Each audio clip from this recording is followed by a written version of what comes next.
એક તરફ ધોધમાર વરસાદ પડી રહ્યો છે તો બીજી તરફ ઉપલેટામાં અનરાધાર વરસાદમાં પાણી ભરાયેલા વિસ્તારમાં એક વિડીયો વાયરલ થયો છે। ચા પીતો વિડીયો વાયરલ થઈ રહ્યો છે તો ઉપલેટાનો આ વિડીયો છે અને આપ જોઈ શકો છો કે અડધો આ વ્યક્તિ જે યુવાન દેખાઈ રહ્યો છે અડધો એ પાણીમાં બેસી ખુરશીમાં બેસી અને ચાની મજા માણી રહ્યો છે। જાણે કહેતો હોય કે મને વરસાદથી કોઈ મતલબ નથી, પરંતુ આ વાતાવરણ છે ને આ વાતાવરણમાં ચા પીવાની જે મજા આવે તેવી મજા ક્યાંય નથી આવતી। એટલે મજા માણતો આ વિડીયો છે સોશિયલ મીડિયાની અંદર ઉપલેટાના 4 રસ્તા પાસેનો આ વિડીયો છે જે વાયરલ થઈ રહ્યો છે। ચાલુ વરસાદમાં વરસાદી પાણીની અંદર બેસી ખુરશી પર બેસી અને તે ચાની ચુસ્કી લઈ રહ્યો છે તો આ યુવાનનો આ વિડીયો વાયરલ થઈ રહ્યો છે, લોકોમાં આકર્ષણ પણ જમાવી રહ્યો છે કે એક તરફ લોકો મુસીબતનો સામનો કરી રહ્યા છે અને બીજી તરફ આ યુવાન મજા માણી રહ્યો છે કે મુશ્કેલી ગમે તેટલી હોય પરંતુ મુશ્કેલીની વચ્ચે જો ચાની ચુસ્કી થઈ જાય તો આ મુશ્કેલી પણ કદાચ હળવી થઈ જાય તેવું કદાચ આ વિચારતો પણ હશે આ યુવાન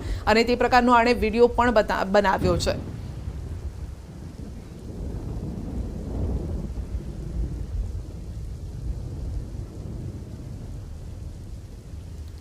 તો રાજકોટના ઉપલેટામાં વરસાદના કારણે નુકસાની મામલે કલેક્ટરનું નિવેદન સામે આવ્યું છે। કલેક્ટરે કહ્યું છે કે ખેતીવાડી વિભાગ R&B વિભાગ દ્વારા સર્વે કરવામાં આવ્યો છે।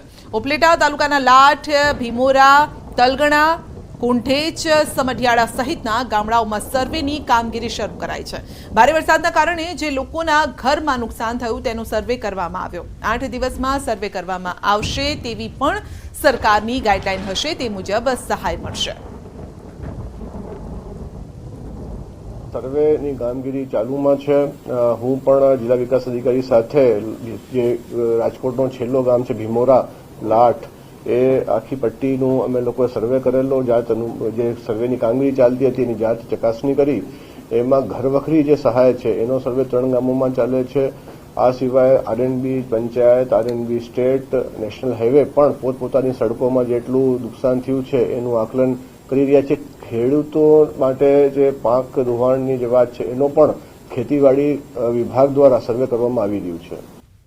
સાબરકાંઠાના હિંમતનગર તાલુકામાં વરસાદી માહોલમાં દિવાલ પડતા 2 લોકોના મોત થયા છે। ગામ ભોઈ પાસેના રાજપુરમાં વરસાદમાં દિવાલ ધરાશાયી થઈ છે। રાત્રિ સમયે દિવાલ ધરાશાયી થતા સૂતેલા માતા અને 4 વર્ષીય બાળકનું મોત થયું છે।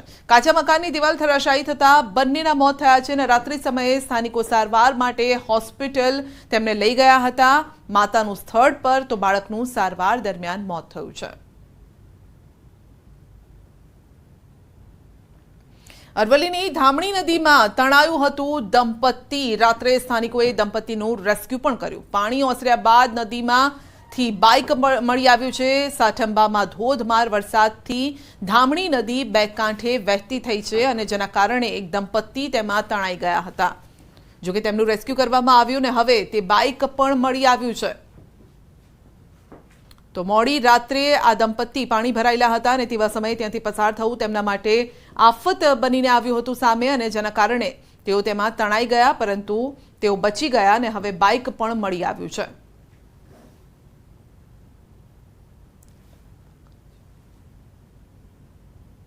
તો કચ્છમાં માતા પિતા માટે લાલ બત્તી સમાન ઘટના બની છે। ખાડામાં ડૂબી જવાથી 2 બાળકોના મોત થયા છે।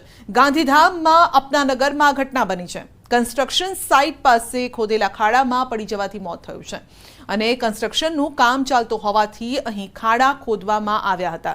બાળકો રમતા રમતા તેમાં પડી જવાથી બંને બાળકોના મોત નીપજ્યા છે। ચોકીદારનું કામ કરતા શ્રમજીવીના પણ મોત થયા છે।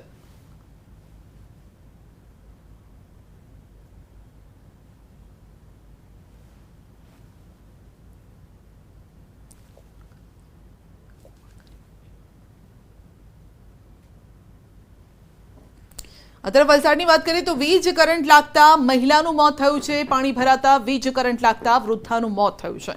દરવાજો તોડી ફાયર બ્રિગેડની ટીમ ઘરમાં પ્રવેશી। 108ની ટીમ પણ સ્થળ પર પહોંચી વૃદ્ધાને મૃત જાહેર કરી। મૃતક વૃદ્ધા કોરી હેન્સર નિવૃત્ત ટ્રેન કંટ્રોલર હતા।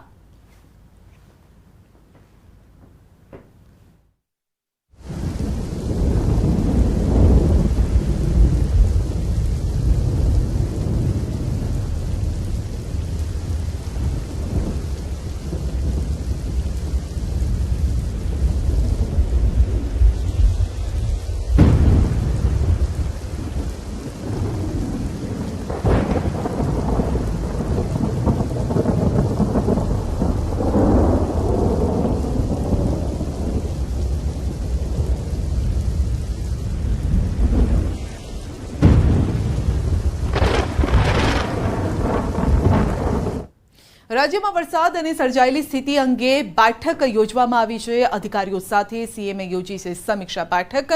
ઇમરજન્સી ઓપરેશન સેન્ટરમાં સીએમની આ સમીક્ષા બેઠક યોજવામાં આવી છે, કારણ કે છેલ્લા દિવસોથી જે રીતે વરસાદ વરસી રહ્યો છે, અનેક જગ્યામાં પૂરની પરિસ્થિતિ છે, ઘણી જગ્યાએ પાણી ઓસર્યા નથી, ઘણા લોકો ઘર વિહોણા બન્યા છે. તો આવા સમયે સ્થિતિનો તાગ મેળવી અને સીએમ બેઠક કરી રહ્યા છે. અધિકારીઓ સાથે મુખ્યમંત્રીની આ બેઠક છે. અનેક વિસ્તારો પાણીમાં ડૂબી ગયા છે. એવા સમયે સ્થિતિનો તાગ મેળવી જરૂરી સેવા આપવા માટે કહેવામાં આવી રહ્યું છે. રાજ્યમાં સૌરાષ્ટ્રને વરસાદે કમરળ્યા બાદ હવે મધ્ય ગુજરાત અને દક્ષિણ ગુજરાતનો વારો પાડ્યો છે. ત્યારે રાજ્યના મુખ્યમંત્રી જે છે ભૂપેન્દ્ર પટેલ સમગ્ર મામલે સમીક્ષા કરવા માટે અહીંયા ડિઝાસ્ટર મેનેજમેન્ટની જે ઓફિસ છે ત્યાં પહોંચ્યા છે અને અધિકારીઓ સાથે તેઓ જે છે તે બેઠક કરી રહ્યા છે. ખાસ કરીને જે વ્યાપક વરસાદ જે છે તે રાજ્યમાં પડ્યો છે અને તેના કારણે રોડ રસ્તાનું ધોવાણ થયું છે. આ ઉપરાંત ખેડૂતોને જે છે તે ખેડૂતોના પાકને નુકસાન પહોંચ્યું છે. આ ઉપરાંત જે પશુધનને જે છે તે નુકસાન પહોંચ્યું છે. એટલે આ સમગ્ર મામલે જે છે અલગ અલગ જે અધિકારીઓ સાથે છે મુખ્યમંત્રી ભૂપેન્દ્ર પટેલ જે છે તે બેઠક કરી રહ્યા છે અને આ બેઠક બાદ જે છે તે ક્યાંક ને ક્યાંક જે નુકસાન જે પહોંચ્યું છે ખેડૂતોને તેનો સર્વે કરવો કે કેમ તે સમગ્ર મામલે જે છે તે નિર્ણય કરવામાં આવશે. કેમેરામેન ખેંગા રાઠોડ સાથે સંજય ટાંક, ન્યૂઝ 18 ગુજરાતી, ગાંધીનગર. બુલેટિનમાં આગળ વધીશું નાનકડા બ્રેક બાદ.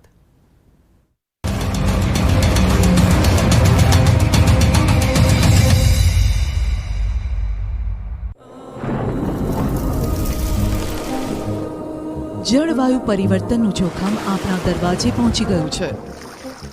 હવે જરૂર છે એક મોટા ક્રાંતિકારી બદલાવની અને આનો પ્રારંભ થશે 140 કરોડ ભારતીયોથી.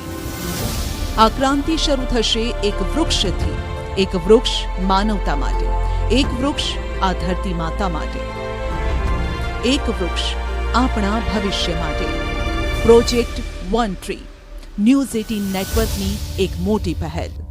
માં પાણી ભરાયા. ઇટાડવા વિસ્તારનું પાણી ચંદનવનની સોસાયટીઓમાં ભરાયું. ડ્રોન કેમેરાની નજરે જુઓ તબાહીના દ્રશ્યો. વિજલપુરમાં જળબંબાકાર જેવી સ્થિતિ સર્જાઈ તો નવસારીની કાવેરી નદી ભયજનક સપાટી નજીક પહોંચી.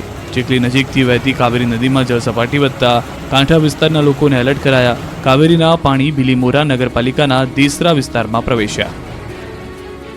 વ્યારામાં મેઘો ગાંડો થયો. અનેક નદીઓ બે કાંઠે. તાપીના વ્યારા તાલુકાના પૂર્વ પટ્ટી જંગલ અંતરાળ વિસ્તારમાં ભારે વરસાદ વરસ્યો.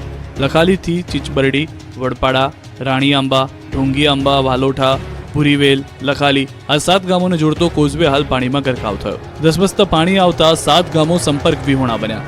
આ કોઝવેની આગળ એક સરકારી ઉચ્ચતર માધ્યમિક શાળા અને સરકારી આરોગ્ય કેન્દ્ર આવેલું છે.